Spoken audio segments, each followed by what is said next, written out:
Chers followers, bienvenue à votre web mag Educa Coach. Le principe de cette rubrique, à cœur ouvert, est que je fasse l'émission. Je suis soumis aux questions de l'équipe de prod de Educa Coach. So, let's go.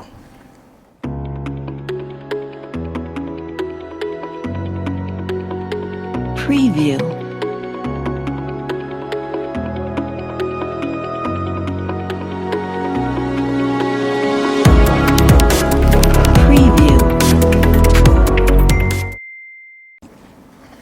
Qui est Adama Kanazoé? Adama Kanazoé est un jeune quadragénaire burkinabé, né dans la République sœur de Côte d'Ivoire, qui a roulé sa bosse essentiellement dans le secteur privé, notamment dans la téléphonie mobile, et qui est aujourd'hui donc conseiller spécial du président du Faso pour le secteur privé, et également chef d'un parti politique, le parti de l'Alliance des Jeunes pour l'Indépendance et la République, l'AGR. Adama Kanazoé est père de 4 merveilleuses fillettes et un homme comblé qui a pour ambition de travailler à l'épanouissement, à l'essor de la femme et du jeune burkinabé. Vous êtes un modèle pour la jeunesse burkinabé à travers le centre d'incubation et d'apprentissage Génération Adama Kanazoé pour le Faso GKF, dont vous êtes président d'honneur. Quelles valeurs enseignez-vous à ces jeunes et quelles actions posez-vous pour leur épanouissement?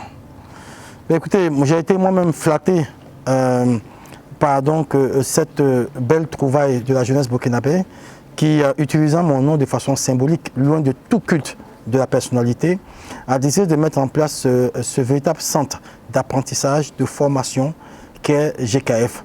Aujourd'hui, GKF, c'est de la formation en activité génératrice de revenus pour les femmes du Burkina Faso.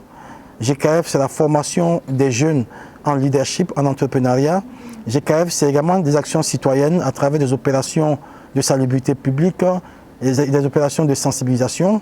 GKF a été également au devant du combat contre le Covid-19. C'est positionné comme l'organisation principale dans ce combat-là, à travers notamment sa structuration endogène qui lui a permis de réaliser bon nombre de choses par ses propres soins. Ce sont notamment près de 200 000 masques qui ont été cousus au niveau donc du centre de GKF et distribués gratuitement aux populations burkinabé. Ce sont des savons liquides pour plusieurs milliers de litres qui ont été fabriqués également au niveau du centre de GKF et distribués gratuitement. Ce sont autant de choses qui ont été faites et je suis très fier aujourd'hui d'appartenir donc à ce jeune mouvement qui prône clairement l'épanouissement, l'autonomisation de la femme et du jeune burkinabé. C'est une œuvre pour nous qui est salutaire et vis-à-vis de laquelle nous avons une sympathie totale et pour laquelle nous souhaitons en tout cas continuer d'apporter notre contribution. Comment avez-vous tracé votre trajectoire pour être aujourd'hui au cœur de l'appareil d'État? Alors, je l'ai dit tantôt, je suis arrivé en politique seulement en 2014. En 2014, c'est vrai que j'ai été leader étudiant, délégué général de la principale cité universitaire de Ouagadougou, la cité de Zorona, dans les années 2000. J'ai été également très tôt entrepreneur. Donc en 2e année d'université, je créais déjà ma première entreprise dans le domaine du merchandising qui permettait justement à beaucoup d'étudiants d'avoir ce qu'on appelait en son temps des gombos pour arrondir un peu les fins de mois et surtout permettre d'acheter les tickets du restaurant. Vous savez de quoi je parle. Alors, c'est depuis ce moment-là que cette fibre d'entrepreneur, cette fibre d'homme du privé, d'acteur du privé m'a animé. J'ai ensuite fait un petit break à la fin de mes études pour aller essayer de m'aguerrir un peu plus au niveau donc des multinationales pour apprendre au niveau de ces multinationales-là. Et je me suis remis à mon propre compte dès 2012 après une dernière expérience chez Canal Plus Afrique. Et après avoir roulé ma bosse également chez Move au Togo, chez Telecel au Burkina Faso, chez Betty Mobile qui était un groupe espagnol dont j'étais directeur général pour le Burkina Faso. Je me suis remis donc à mon propre compte en créant avec des amis plusieurs structures dans différents domaines d'activité. Et en 2014, ce qui m'a toujours quelque peu suivi c'est finalement révélé au grand jour. C'est cet amour un peu pour la gestion de la cité, ce qu'on appelle communément la politique. C'est ainsi que lors d'un forum qui a été donc organisé par des jeunes du Burkina Faso et qui avait pour thème le rôle et la place de la jeunesse burkinabé dans le Burkina post-Compaoré, parce qu'il faut situer le contexte. En 2014, il est question déjà nous sommes à 1 an de la fin du dernier mandat constitutionnel du président Blaise Compaoré, avec une impossibilité pour lui donc de se représenter.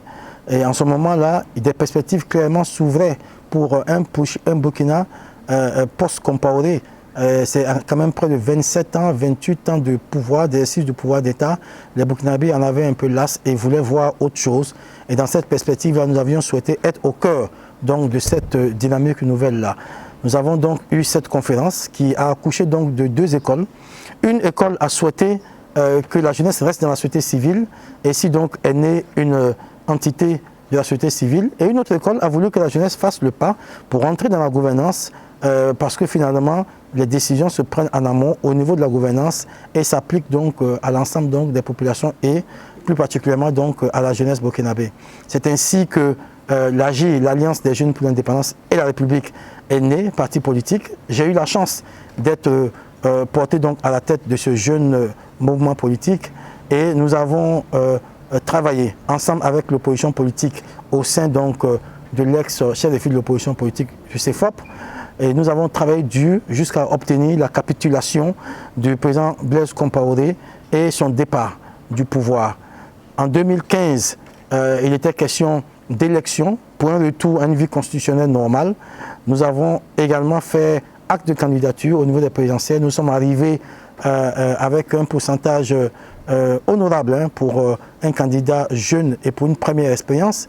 Ça a été pour nous en tout cas quelque chose d'enrichissant et qui est certainement également tapé dans l'œil de nos adversaires, des dirigeants de l'époque et plus précisément également du président Roch-Marc Christian Kaboré, qui a souhaité que je vienne à ses côtés pour l'accompagner donc dans son mandat pour 2015 à 2020. Donc depuis lors, je suis conseiller spécial du président du Faso et mon rôle auprès du chef de l'État, c'est de faire en sorte que le Burkina Faso présente le meilleur climat d'affaires possible pour les investissements privés nationaux et internationaux.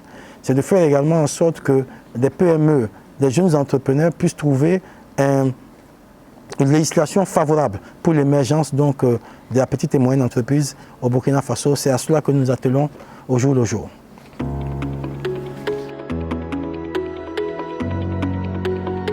Preview.